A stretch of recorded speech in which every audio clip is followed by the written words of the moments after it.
अब इसके साथ ही नाज़रीन आपको लिए चलते हैं चोनिया में, जहां पर महंगाई के खिलाफ पीटीआई की जानब से रैली निकाली गई। इसी हवाले से मज़ीद अखबार बता रहे हैं चोनिया से हमारे नुमाइंदे इरफान अशरफ आगाह कीजिएगा। जी बिल्कुल, महंगाई के खिलाफ पीटीआई की जानब से चोनिया में रैली निकाली गई। रैली की क़यादत साबका सूबाई वज़ीर सरदार मोहम्मद आसिफ नकवी ने की। रैली वहां आदनडेरा से चलती हुई चोनिया इलाहाबाद तक जारी रही, जिसमें हज़ारों की तादाद में सियासी समाजी शख्सियात, कारकुनान और लोगों की बड़ी तादाद ने शिरकत की। शुरका ने रैली में महंगाई और हुकूमत के ख़िलाफ़ खूब नारेबाजी की।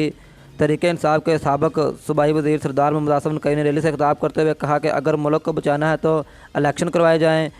पूरी हुकूमत ने मुल्क की मशीयत तबाह कर दी है। मुल्की मसाइल का हल सिर्फ इमरान खान के पास है। साबका सूबाई वज़ीर सरदार मोहम्मद आसिफ नकवी ने मज़ीद कहा कि महंगाई इतनी बढ़ चुकी है कि गरीब तबके के लोगों के लिए घर का एक वक्त का खाना बनाना मुश्किल हो गया है। हर एक दिन महंगाई मज़ीद बढ़ती जा रही है। हुकूमत वक्त मुल्की हालात को बेहतर करने की बजाय मज़ीद ख़राब कर रही है। जी।